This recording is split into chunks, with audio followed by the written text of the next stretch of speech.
अस्सलाम वालेकुम dear students, welcome to our new class. आज हम ऐसा एनीमिया पढ़ेंगे जिसमें विटामिन B12 की डेफिशिएंसी से आरबीसीज की प्रोडक्शन नहीं होती है। आपको स्टूडेंट्स B12 डेफिशिएंसी एनीमिया को डिस्कस करने से पहले मैं आपको एक बात बताती चलूँ। B12 deficiency anaemia exam point of view से बहुत बहुत बहुत इंपॉर्टेंट टॉपिक है। इसको अच्छे से आपने स्टार्ट से लेकर लास्ट तक अच्छे से सुनना है, अंडरस्टैंड करना है और अपने पास नोट डाउन कर लेना है। ओके, अब स्टार्ट करते हैं B12 डेफिशिएंसी एनीमिया। पता है जो विटामिन B12 है आपकी बॉडी के अंदर कितना क्रूशियल है।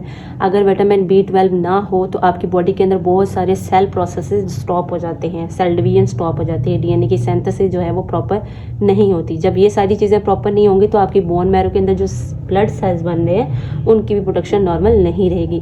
सो विटामिन B12 बहुत क्रूशियल है आपकी आरबीसीज की प्रोडक्शन में। तो ऐसा एनीमिया जिसमें विटामिन B12 की डेफिशिएंसी होगी और उससे आरबीसीज की प्रोडक्शन प्रॉपर नहीं होगी उसको हम बोलेंगे विटामिन B12 डेफिशिएंसी एनीमिया। सो आप क्या सोच रहे हैं कि क्या कॉजेज होंगी विटामिन B12 की डेफिशिएंसी की? ऑब्वियसली अगर आप अपनी डाइट में B12 नहीं ले रहे, विटामिन B12 नहीं खा रहे हैं तो आपकी बॉडी के अंदर इसकी डेफिशिएंसी होगी।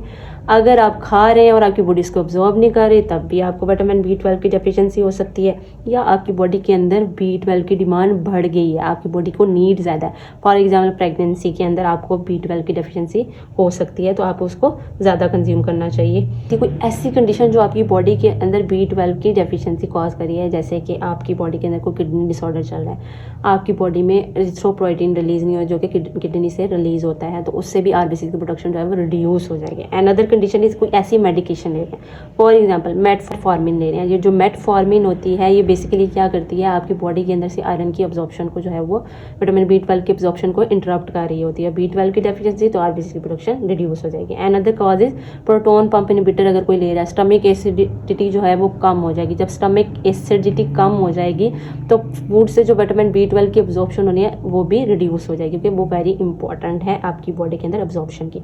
तो यहाँ पे आपको कॉजेज जो है वो क्लियर हो गए होंगे B12 की डेफिशिएंसी। अब स्टूडेंट्स अब हम देखेंगे पैथोफिजियोलॉजी यानी बॉडी के अंदर B12 की डेफिशिएंसी कैसे होती है। अब हम आपको डिस्कस करके बताएंगे कि इनएडिक्वेट इनटेक से जो है वो आपकी बॉडी के अंदर जो एक्टिव फॉर्म है मेथिकोबालामिन वो रिड्यूस हो जाती है। जब एक्टिव फॉर्म रिड्यूस हो जाएगी तो फोलेट अपनी इनएक्टिव फॉर्म में चला जाएगा, उससे डीएनए की सिंथेसिस इम्पेयर हो जाएगी। मैंने आपको पहले बताया B12 जो है वो डीएनए की सिंथेसिस सेल डिवीजन में बहुत क्रूशियल रोल रखता है, तो अगर वो नहीं है तो ऑब्वियसली डीएनए की सिंथेसिस इम्पेयर हो जाएगी। जब डीएनए की सिंथेसिस बोन मैरो में नहीं है तो फिर आरबीसी की प्रोडक्शन रिड्यूस और ऑब्वियसली एनीमिया डेवलप कर जाएगा बॉडी के अंदर। सो इस तरह से पैथोफिजियोलॉजी जो है वो लीड करती है।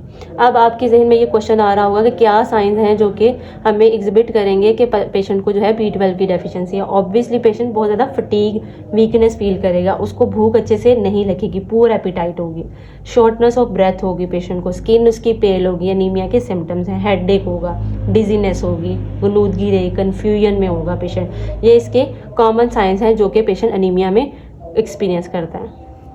तो स्टूडेंट्स B12 डेफिशिएंसी एनीमिया में एक बहुत इंपॉर्टेंट टर्मिनोलॉजी है जो एग्जाम में पूछी जाती है, एमसीक्यू में भी आ जाती है और आपसे क्वेश्चन भी किया जाता है। पर्नीशियस एनीमिया को डिफाइन करें। तो पर्नीशियस एनीमिया को डिस्कस करने से पहले मैं बात आपको बताती चलूँ, आपकी बॉडी के अंदर जो स्टमक है उसके जो फंडस है वहाँ पे होते हैं पाराइटल सेल्स जो कि अब्जॉर्ब करते हैं विटामिन B12 को by the help of intrinsic factor. तो पाराइटल सेल्स इंट्रिंसिक फैक्टर रिलीज करते हैं जो B12 को बॉडी में अब्जॉर्ब करते हैं। ये बात होगी क्लियर। अब हम डिस्कस करते हैं पर्नीशियस एनीमिया को।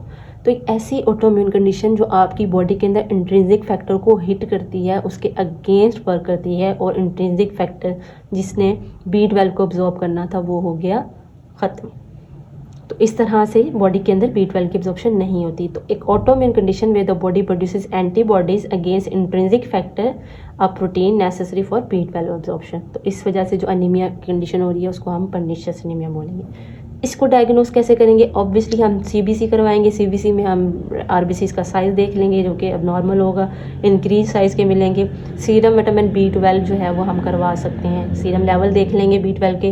मिथाइल मेलोनिक एसिड एक ऐसा टेस्ट है जो हम करवाते हैं B12 डेफिशिएंसी में। इसमें बेसिकली होता क्या है, जो मिथाइल मेलोनिक एसिड होता है उसकी ब्रेकडाउन के लिए हमें B12 चाहिए होता है। मिथाइल मेलोनिक एसिड क्या है कि अमाइनो एसिड की ब्रेकडाउन से प्रोड्यूस होते हैं जब आप प्रोटीन को कंज्यूम करते हैं। तो B12 ने इसको ब्रेक डाउन करना होता है। तो जब B12 नहीं होगा बॉडी के अंदर तो ऑब्वियसली मिथाइल मेलोनिक एसिड का लेवल इंक्रीज हो जाएगा। तो ये भी रिप्रेजेंट करेगा मिथाइल मेलोनिक एसिड के एलिवेटेड लेवल्स बताएंगे कि पेशेंट को B12 की डेफिशिएंसी है।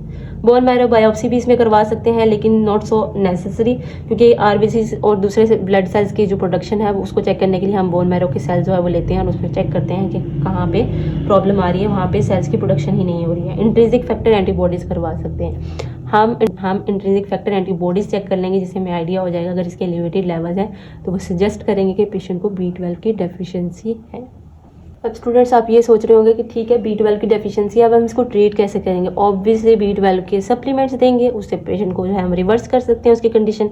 फिर डाइटरी मॉडिफिकेशन करेंगे, B12 रिच फूड्स देंगे पेशेंट को, और मोस्ट इंपॉर्टेंट चीज़ हम उसकी अंडरलाइन कॉज को ट्रीट करेंगे। फॉर एग्जाम्पल अगर सिलिक डिजीज़ है, स्मॉल इंटेस्टाइन को डिसऑर्डर है, पेशेंट को इन्फ्लेम्ड है उसकी बावल, उसको हम जो है वो टारगेट करेंगे, उसको ठीक करेंगे।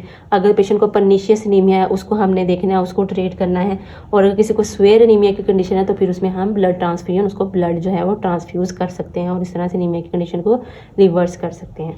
आज हमने विटामिन B12 डेफिशिएंसी एनीमिया पढ़ा, जिसमें B12 की वजह से एनीमिया की कंडीशन डेवलप करी, क्योंकि B12 बहुत ज़रूरी है आपकी बॉडी के अंदर DNA की सेंसिटिव सेल डिवीजन और RBCs की प्रोडक्शन की हेल्प करती है।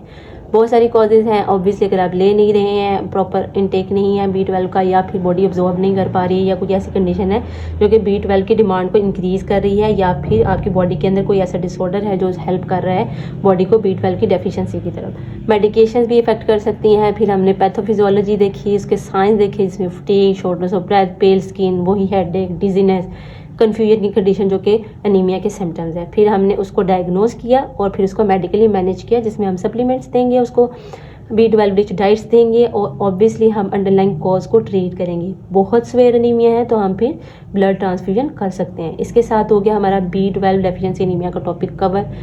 इसको अच्छे से पढ़िएगा, अपना बहुत सारा ख्याल रखिएगा। Take care of yourself. अल्लाह हाफिज़, बाय बाय।